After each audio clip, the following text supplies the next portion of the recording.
வணக்கம். என் குருநாதர் எழுத்து சித்தர் பாலகுமார சார் அவர்களை மனதார வணங்கிவிட்டு உங்களுடன் பேச தொடங்குகிறேன்.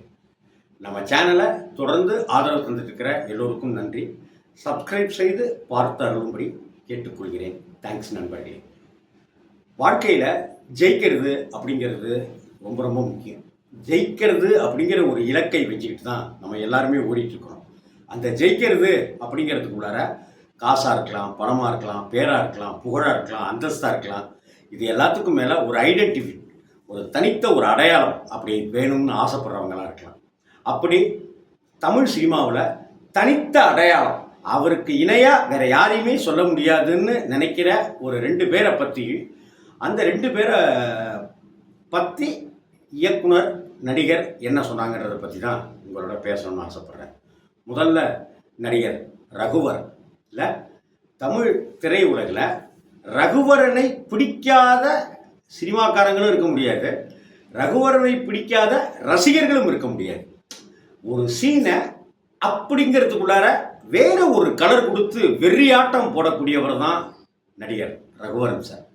அவர் பாட்ஷாவாக இருந்தாலும் சரி, எந்த படமாக இருந்தாலும் சரி, பூவிழி வாசலிலே மாதிரியான படமாக இருந்தாலும் சரி, அஞ்சலி மாதிரியான ஒரு படமாக இருந்தாலும் சரி, காதலன் படமாக இருந்தாலும் சரி, எந்த படமாக இருந்தாலும் அந்த ரகுவரனுக்கு பதிலாக அவர் நடிச்சிருந்தா நல்லாயிருக்கும் அப்படின்னு நம்மளை சொல்லவே விட மாட்டேன்.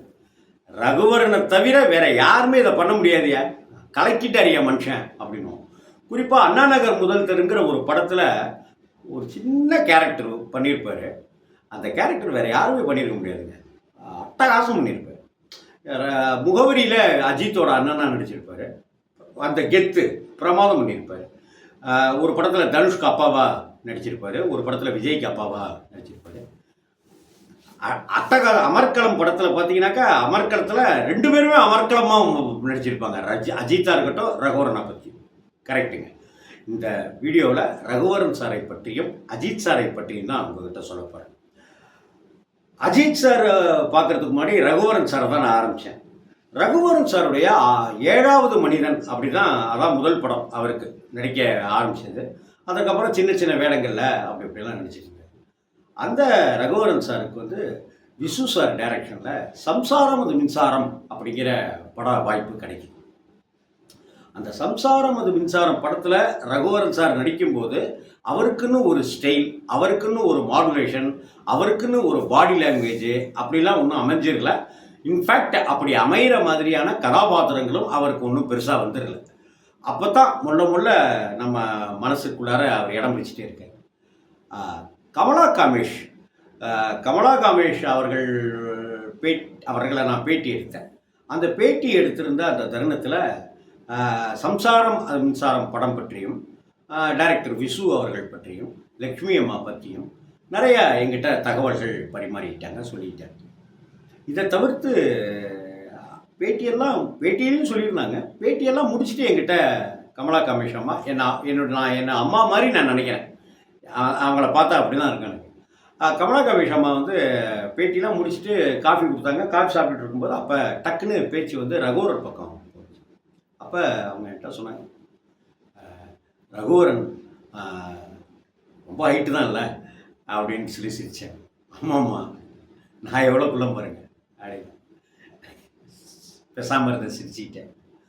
ஆனால் அவன் என் பையனாக நடிக்கிறான் ரகுவரன், நான் அம்மாவாக நடிக்கிறேன். அந்த சம்சாரத்தில் இப்படி தான் அவனை பார்த்து பேசணும். ஆனால் ஒரு கட்டத்தில் இப்படித்தான் அவனை சினிமாவே பார்த்துச்சு. ஏன்னா அவனுடைய நடிப்பு அப்படி ஒசரத்துக்கு அந்த தம்பியை கொண்டு போச்சு. எனக்கு ரகுவரனை பற்றி எப்போ நினச்சாலுமே அவன் அந்த பையனை இழந்துட்டோமே, அந்த தம்பியை இழந்துட்டோமே அப்படிங்கிற ஒரு வருத்தம் எனக்குள்ளார இருந்துக்கிட்டே இருக்கும். ஏன்னா அசகாய சூரன், அவ்வளவு நடிப்பு. அப்படிங்கிறதுக்குள்ளார கண்ணில் ஒரு நடிப்பை காமிப்பான், கையிலேயே ஒரு நடிப்பை காமிச்சிருப்பான், டயலாக் டெலிவரியிலே ஒரு நடிப்பை வச்சுருப்பான். டேய் பிரமாதமாக பண்ணுறடா அப்படின்னு. ஆனால் அவன் என்கிட்ட ஒரு 100 தடவையாவது கேட்டிருப்பான், நான் நல்லா நடித்தேன். நடித்து முடிச்சுட்டு அப்படி வெளியில் வந்து கொஞ்சம் பிரேக் இருக்கும் இல்லையா, அப்போ கமலா காமிட்ட கேட்பான், அக்கா நான் நல்லா நடிச்சிருக்கேனாக்கா, நான் பெரிய ஆளாக வருவேனாக்கா, வந்துடுவேனாக்கா அப்படின்னு ஏங்கிக்கிட்டே இருக்கான், தவிச்சிக்கிட்டே இருக்கான். நான் நல்லா நடிச்சிருக்கேனா, நல்லா நடிச்சிருக்கேன். டேய் பிரமாதம் பண்ணியிருக்கடா, நீ பிரமாதம் பண்ணியிருக்கடா நின்று ஒவ்வொரு தடவையும் அந்த தம்பிகிட்ட சொல்லிகிட்டே இருப்பேன். ஒரு கட்டத்தில் வில்லன் அப்படின்னாலே அது ரகுவரன் தான், குணச்சித்திர கேரக்டர் அப்படின்னாலே அது ரகுவரன் தான் அப்படிங்கிற அளவுக்கு ஒரு விஸ்வரூபம் எடுத்த நடிகர் அவன். நல்ல பையன், நல்ல தம்பி அப்படின்னு சொல்லிட்டு கமலா காமேஷ் அவர்கள் இன்னும் பல விஷயங்களை ரகுவரன் சார் பற்றி பகிர்ந்துக்கிட்டார். ஸோ அந்த ஜெயிக்கணுங்கிற ஒரு வெறி, தனக்கு ஒரு தனித்த அடையாளம் தெரியணுமேங்கிற ஒரு தாகம், ஒரு தாபம் ரகுவரன் சாருக்கு சம்சாரம் மின்சாரம் படத்தில் நடிச்சிட்டு இருக்கும்போது இருந்தது. அந்த விஷயத்தை கமலா காமேஷ் அவர்கள்கிட்ட பகிர்ந்துக்கிட்டாங்க. கமலா காமேஷ் அவர்கள் எங்கிட்ட அதை சொன்னாங்க அப்படிங்கிறது. ஆக ஒருத்தங்களுக்கு அந்த ஜெயிக்கணும் அப்படிங்கிற நம்ம கோல் போடுற இடம் இருக்குல்ல, அதை நம்ம தெளிவாக தெரிஞ்சுக்கிட்டா அதை நோக்கி நம்ம ட்ராவல் பண்ண ஆரம்பிச்சிடுவோம். ரகுவரன் பாருங்கள், ஆரம்பகட்ட படங்கள்லேருந்து பாருங்கள் மிஸ்டர் பாரத்தில் ஒரு சின்ன கேரக்டர் தாங்க, அதில் ஒரு தனி ஸ்டைல் வச்சுருப்பார். மக்கள் என் பக்கம் அப்படிங்கிற படத்தில் நேழியல் ரவியும் ரகுவரனும் ஒரு சின்ன கேரக்டர் தான், சைடாக வருவாங்க. ஆனால் அதை ரகுவரன் அசால்ட்டாக டீல் பண்ணி நடிச்சிட்டு இருப்பார். இதுக்கு பிறகு கூட்டுப்புழுக்கள் மாதிரியான படங்கள்லாம் பின்னிருப்பார் ரகுவரன் சார். ரகுவரன் சார் உண்மையிலேயே நாம் எல்லாருமே மிஸ் பண்ணுறோம். இதுக்கு அடுத்தாப்புல அஜித் சார், அல்டிமேட் ஸ்டார், தலை அப்படின்னெல்லாம் கொண்டாடப்பட்டு, எனக்கு பட்டமும் வேணாம் பதவியும் வேணாம், சும்மா அஜித்தினே கூப்பிடுங்க, இல்லாட்டாக்கா அஜித் குமார் ஏகே அப்படின்னே கூப்பிடுங்க அப்படின்னு சொன்ன ஒரு பெருந்தன்மைக்காரர். ஒரு நாள் திடீர்னு எனக்கு ரசிகர் மன்றங்களே வேணான்ட்டு ஒட்டுமொத்த ரசிகர் மன்றங்களையும் கலைச்சவர். அவர் நினச்சிருந்தா இன்றைக்கி இருக்கிற எல்லார போலவும் நடிகர் ரசிகர் மன்றத்தை அப்படியே இயக்கமாக மாற்றி அப்படியே அதை கட்சியாக கொண்டு வந்திருக்க முடியும். அதெல்லாம் அவருடைய எண்ணங்கள் கிடையாது. அவருடைய எண்ணம் நடிப்பில் பெரிய இடத்தை தொடரணும், கார் ரேஸில் நம்ம பங்கெடுக்கணும். ஆசை அப்படிங்கிற திரைப்படம்,